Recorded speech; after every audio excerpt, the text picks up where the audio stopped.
Ya, kembali lagi bersama saya. Assalamualaikum warahmatullahi wabarakatuh. Pada kesempatan kali ini kita akan men-share mengenai beban kombinasi ya. Beban kombinasi ini perencanaan kombinasi pembebanan dan gempa. Di mana untuk peraturannya kita menggunakan SNI 1726 2019. Untuk beban kombinasinya, untuk beban kombinasi 1 hingga 8 kita menggunakannya seperti ini ya. 1,4 dead load, ini yang ada load faktornya ya. Yang kedua adalah 1,dl ditambah 1,6 ll ditambah 0,5 lr, atau kita bisa pakainya rl juga ya. Yang ketiga hampir sama dengan yang nomor 2, cuma bedanya kombinasinya live loadnya dia faktornya 1, dan untuk live roof-nya itu 1,6. Sedangkan untuk kombinasi yang keempat dan kelima, dia menggunakan 1,2 dead load ditambah 1,6 roof live roof plus 0,5 WL. Di sini kenapa kok 4/5? Karena WL-nya ada dua arah, satunya arah X, satunya arah Z. Sedangkan yang ke-6 dan ke-7 itu sama seperti yang keempat, cuma ada live load-nya. Kombinasinya 1, untuk kombinasi atapnya 0,5 per atap, dan untuk wind load-nya itu 1. Ini wind load-nya juga ada WLX sama WLZ. Itu untuk yang ke-6 dan ke-7. Sedangkan yang ke-8 kombinasinya 0,8 dl ditambah 1,0 ll ya. Itu sama seperti ini. Jadi yang satu ini itu sama dengan yang 301 ini ya. 1,4 dead load. Yang kedua 1,2 dead load tambah 1,6 L tambah 0,5 LR sama. Ini sama kok, ini ngeling ya. Ini sama ini tuh ngeling. Jadi kalau ini kita ganti ya, namanya 1. Ya, di sini juga langsung berubah ya. Berubah 1 ya. Dari 1,6. Jadi sudah berubah. Jadi nomor 1 sampai nomor 8, nomor 1 sampai nomor 8 itu sama seperti ini ya. Jadi beban kombinasinya sudah ada di SNI 1726 2019. Untuk yang gempa, ini yang membedakan adalah di peraturan yang baru, atau kita lihat di 2019 ini, perhitungan gempa itu memperhitungkan nilai EH dan EV. Nah, ini gempa yang horizontal tambah kurang lebih sama gempa yang arah vertikal. Jadi persamaannya berubah. Untuk yang gempa itu tadinya hanya seperti ini ya. 1,2 dead load ditambah 1 live load plus minus 1 gempa arah X dan plus minus 0,3 gempa arah Z. Jadi konsepnya gempa itu terjadinya seperti ini. Kita kan nggak tahu ya gempa itu datangnya dari mana, sehingga sudah ditetapkan atau diasumsikan gempa itu yang bekerja ini sumbu X ya. Jadi yang ke kanan sumbu X, yang ke ini atas bawah ini adalah sumbu Z. Ini denahnya ya, denahnya.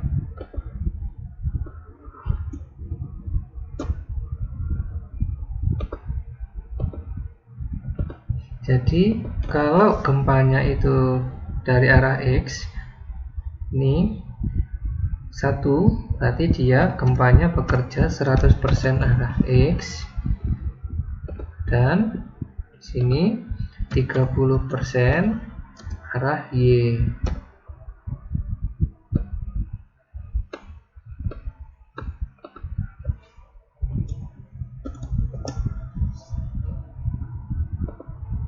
Jadi seperti itu ya. Ini konsepnya adalah seperti ini.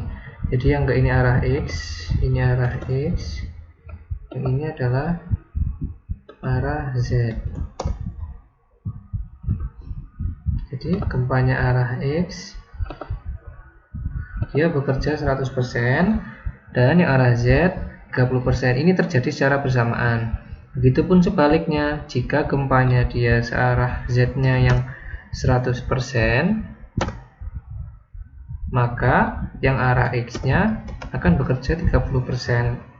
Seperti itu. Jadi di sini untuk kombinasinya ya, ini sorry. Kombinasinya untuk yang 6 1,2 dead load tambah 1 live load tambah plus minus 1 gempa arah X, jadi ini masih 100% ya, 100% arah X, dan plus minus 0,3 gempa arah Z, jadi koefisiennya 30%. Sehingga persamaan ini kita breakdown menjadi yang ada di bawah. Ini untuk persamaan dulu ya. Sebelum ke situ, nilai E ini dibagi menjadi dua, ada E1 sama E2, dimana nilai E itu rumusnya dari ini ya, dipecah dari menjadi EH plus minus EV, dimana nilai EH sendiri rumusnya adalah faktor redundansi dikali dengan QE.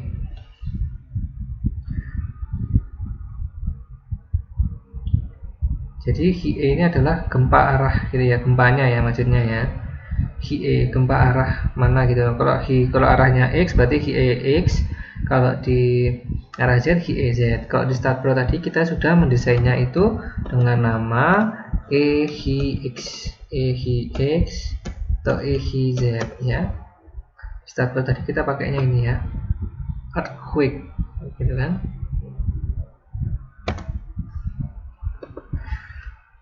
Untuk EH rumusnya sudah tahu ya, ini nilai redundansinya berapa gitu kan. Kalau dia KDS B dan C, dia faktor redundansinya itu 1. Kalau dia KDS-nya DEF, faktor redundansinya dia 1,3. Ini juga sudah ada di SNI ya teman-teman. Jadi berhubung tadi bangunan kita merupakan KDSB KDSC karena dia bangunannya sudah bangunan tinggi, jadi faktor redundansinya yang digunakan adalah 1. Untuk nilai EV itu persamaannya adalah 0,2 SDS kali DL. Jadi kita breakdown ya, 0,2 kali SDS kali DL, 0,2 dikali SDS-nya. SDS-nya ini itu sudah ada di perencanaan kita yang sebelumnya ya. Ada di sini.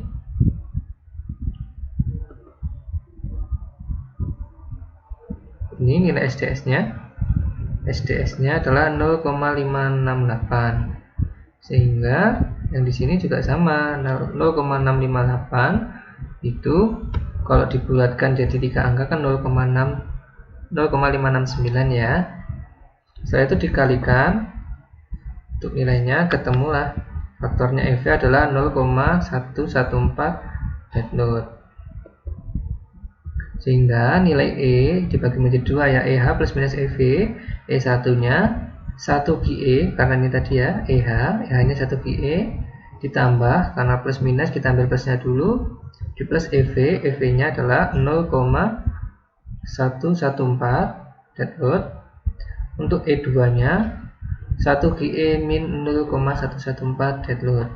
Jadi ada E1 dan E2, sehingga pada beban kombinasi ini itu juga akan dibagi menjadi 2, E nya jadi E1 sama E2. Ini adalah E1, yang satunya ini adalah E2. Untuk dead load sama live load nya sama, faktornya gempa juga sama, arah X sama arah Z nya 1X 0,3 Z, cuma yang membedakan adalah nilai E nya. Kalau E yang ini E1 dia 1 QE plus 0,114 DL ini ya, 1 QEX tambah 0,114 DL, dan 0,3 1 QZ plus ya 0,114 DL. Jadi tandanya ada di sini ya, di tanda plusnya ini ya. Ini plus ya. Kalau ini kita ganti E2, dia bakal jadinya minus. Seperti itu. Kita sudah buat persamaannya. Kalau yang E2 itu juga sudah kita masukkan ya. Di sini adalah masuknya dominan arah X. Saya mengatakan ini dominan arah X karena gempanya bekerja 100% ke arah X dan 30% ke arah Z. Sedangkan untuk yang dominan arah Z, berarti gempanya 100%-nya ada di arah Z. Jadi ini kita rubah di sini menjadi 100% untuk yang dominan Z ya, gempanya. Untuk yang dominan Z itu 1,2 dead load ditambah 1,0 live load plus minus 0,3 atau 30% gempa E1 arah X plus minus 100% gempa E1 arah Z. Jadi faktornya yang ini sama, cuma yang membedakan adalah faktor dominasinya ya. Dominannya kalau yang arah Z berarti EZ nya faktor pengalinya 100%, sedangkan yang arah EX-nya 30%. Kalau dominannya Z, faktor pengalinya untuk arah X1 100% dan untuk arah Z-nya 0,3 atau 30%. Ada lagi yang di bawah persamaannya menggunakan 0,9 dead load plus minus E. Jadi persamaan aslinya tadinya itu hanya 0,9 dead load plus E. Jadi hanya ini. Kalau yang sebelumnya, yang ini tadinya hanya 1,2 DL tambah 1,6 LL ditambah E. Kalau teman-teman nyari di SNI pasti munculnya hanya yang ini ya. Munculnya seperti ini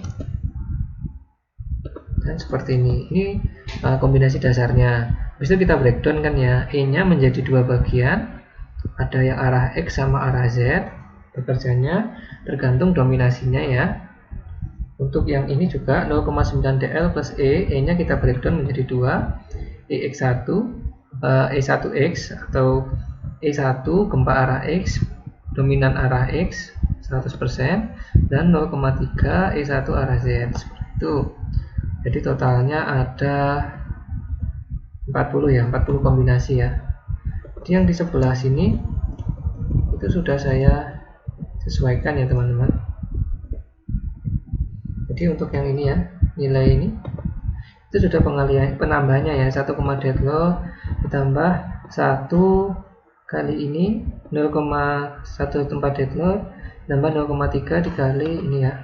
Jadi hasilnya dead load-nya itu pengalinya enggak 1,2, kalau ini kan 1,4 ya. 1,2. Ini tadinya dia 1,2, dia enggak 1,2, yang benar adalah 1,34.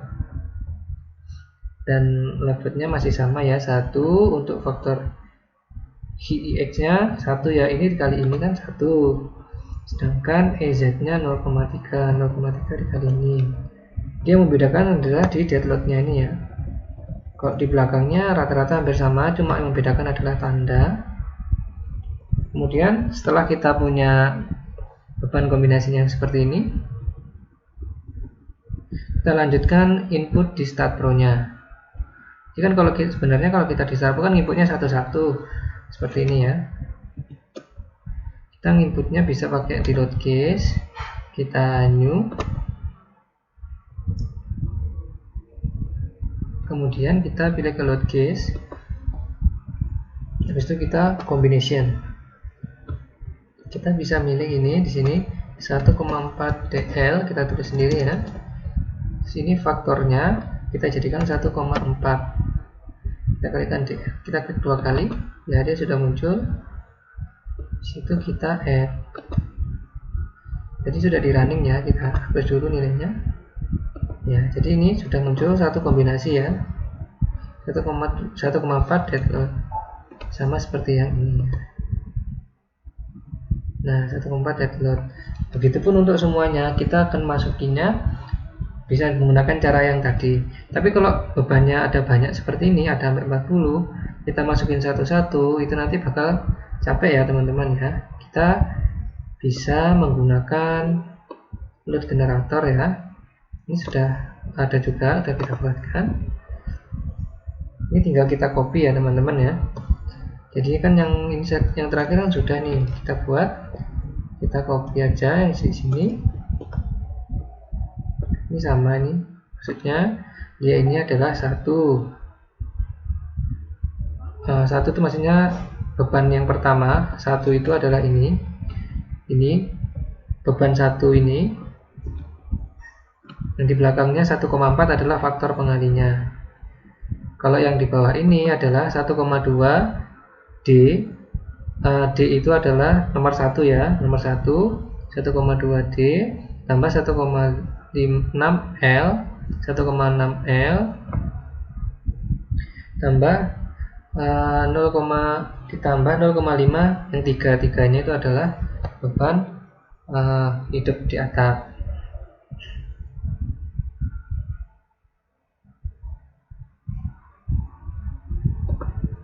Kita masuk lagi, betul ya, itu 2, 3 LR atau RL, gempa, itu angin, kemudian gempa. Nah ini kita hapus saja teman-teman, kita pakai usah, kita langsung masuk ke utilities, kita pilih comment file ya, kita save, kemudian kita cari cara yang tadi seperti waktu memindahkan beban gempa ke nomor 1 ya. Kita langsung ke bawah sendiri. Ini sudah kita tulis ya tadi ya, di combination kita saja. Tadi kita masuk, nah kita copy belum ya, ini kita copy, sudah ya, sudah ke copy ya. Itu tinggal kita paste, sudah muncul semuanya ya. Kali tadi ada satu ya, kita hapus saja ini ya, beban kombinasinya sama kan ya, kita hapus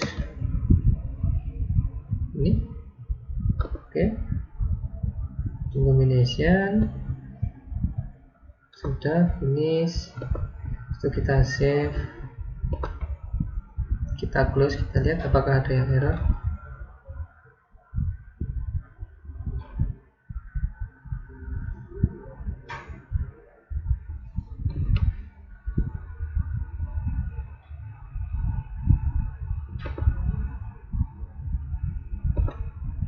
Kita cek di loadingnya ya, sudah masuk ya teman-teman ya, bahan kombinasinya ya, ini sampai 340, sesuai enggak dengan yang kita masukkan tadi. Ini ya 301 sampai 340 ya, 1,048 D ya, sudah masuk ya teman-teman. Jadi sampai seperti inilah untuk beban kombinasinya.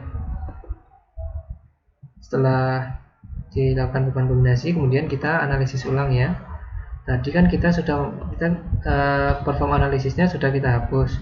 Sekarang kita perform analisis lagi dengan masuk ke analisis comment, pilih print optionnya yang all, kemudian kita add, kita close, kemudian kita run analisis.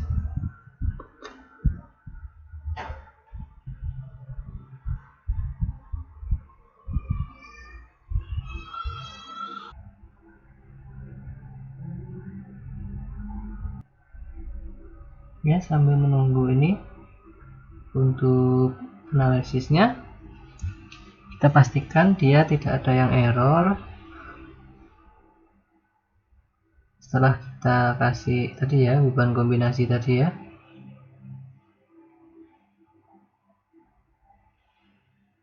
dia lagi proses.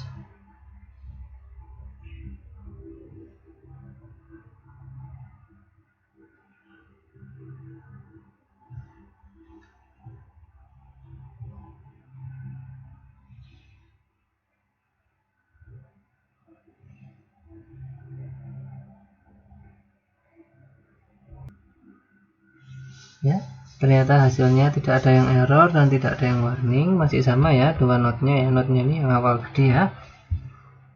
Berarti pembebanan kita telah selesai dilakukan, sama beban kombinasi juga sudah selesai. Selanjutnya yang akan kita bahas ke depannya adalah mengenai analisa strukturnya ya, dari mulai simpangan, yang ini tadi, yang kita yang ini ya.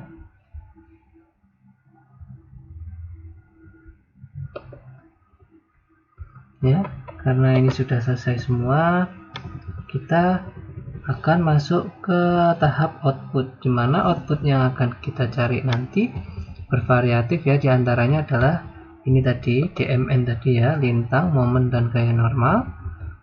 Sedangkan untuk kontrolnya kita mulai dari simpangan dulu ya nanti ya. Kalau simpangannya sudah oke, kita bisa lanjut kontrol balok, kolom, dan plat. Kalau belum oke, kita balik lagi ke pemodelan, apakah ada pemodelan yang salah atau seperti apa, nanti kita cek.